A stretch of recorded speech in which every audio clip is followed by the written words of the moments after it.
ઉત્તરાખંડમાંથી તો વરસાદી આફતના દ્રશ્યો જે છે તે સામે આવ્યા છે।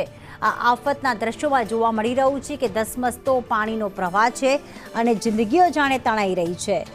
બાઇક દોરીને કોઝવે ઓળંગતા 3 યુવકો અહીંયા તણાઈ ગયા હતા।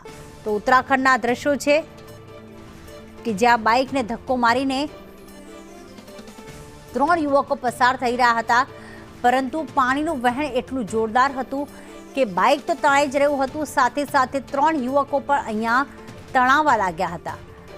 બાઇકને બચાવવા જતા 3 યુવક પાણીના પ્રવાહ સાથે તણાઈ ગયા હતા। આ દ્રશ્યોમાં જોવા મળી રહ્યું છે કે એક તરફ જ્યાં પાણીનો પ્રવાહ છે ત્યાંની બીજી તરફ કેટલાક વાહનો ઊભા છે। આ 3 યુવકો બાઇકને બચાવવા ગયા, પરંતુ 3 યુવકો તણાઈ ગયા હતા।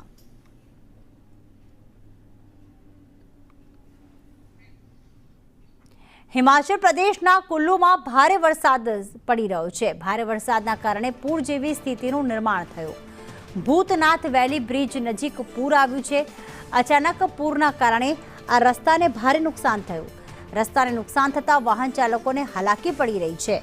ભારે વરસાદ થતાં ભૂતનાથ વેલી બ્રિજ નજીક પૂર આવ્યું અને રસ્તાઓનું ધોવાણ થતાં ઉબડખાબડ રસ્તા બની ગયા। ક્યાંકથી રસ્તા અડધા તૂટી પણ ગયા છે, જેના કારણે વાહન ચાલકોને પરેશાની ભોગવવાનો વારો આવ્યો છે।